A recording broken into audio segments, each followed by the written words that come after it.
The Raiders finally get to play against someone other than themselves as the Detroit Lions came to wine country for joint practices. Hello, I'm Brian Salmon, and this is Vegas Nation. Jon Gruden, Derek Carr, and company, days before their first preseason game, got to see how well their new offensive schemes worked versus teams not wearing silver and black. An opportunity for the Raiders to hit someone else and to test their execution versus an opponent, not only offensively, but defensively as well. It's fun for fans to witness, as well as players and coaches to participate in the joys of joint practices. Well, it was also day number 1 for our NFL writer Gilberto Manzano, who joins Raiders beat writer Michael Gehlken, who's also in Napa, California, and has more. Guys. Thank you, Brian. I'm here with Michael for the first day of 2 joint practices between the Lions and the Raiders.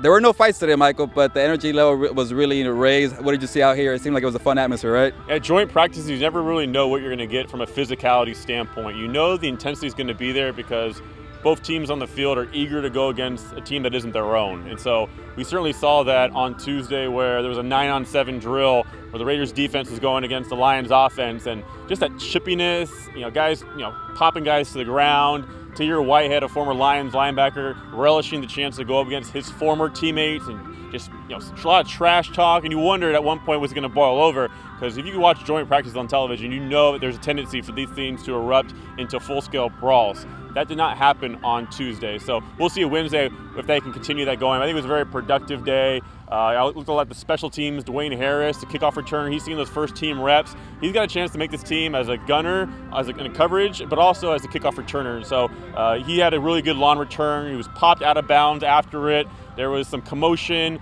some pushing, but ultimately, again, no punches thrown here on Tuesday. Yeah, definitely a lot going on here for the first day of joint practices. We kind of broke it up into 2. You had the defense, I had the Raiders offense. And for me, what stood out was the interceptions. Derek Carr hasn't thrown an interception during training camp, throughout the whole training camp. That's correct, right? Yeah. But he had one today against the Lions. I think he was scrambling to the right on the run. He said it during the podium. He was kind of mad for a scrambling interception. But Darius Slay, a top cornerback for the Lions, picked him off there. And then E.J. Manuel had a couple himself. So the offense is a little rusty. Mike Nugent, the new kicker who just came in, missed a field goal from midfield. So that wasn't too well for the Raiders. One of the Lions coaches, said 0-3 to the Raiders fans, and they did not like that at all. So that was kind of some of the fun back and forth.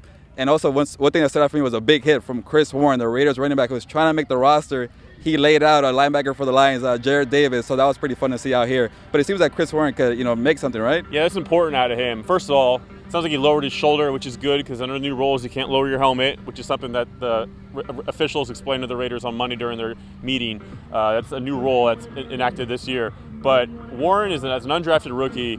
He's fighting to make this team, and the team has Jalen Richard, you have DeAndre Washington, and Warren is going to try to push one of those 2 backs for a spot in this 53-man roster. It underscores the importance of these preseason games. You saw a flash there where he runs through Jared Davis. Now, over the course of the preseason, when guys actually can tackle him live every single snap, how does it translate onto the field? So that's something Raiders coaches are very eager to see. An undrafted rookie like Chris Warren or linebacker Jason Kabinda, guys who have flashed a little bit out here. When this preseason starts, how do they look? Michael, definitely a lot going on here for the first day of 2 joint practices between the Raiders and the Lions. But that's it for today. We'll be back on Wednesday for a lot more coverage here from Napa. Brian, back to you in the Vegas Nation studios. All right, fellas, thank you very much. Now, the Raiders and the Lions have another joint practice Wednesday before strapping up the helmets for a real preseason game, numero uno, Friday in Oakland. Now, remember, folks, there are many digital platforms for you to keep up with our silver and black coverage. ReviewJournal.com. It has some informative work from Michael and Gilbert. Also, our Vegas Nation app.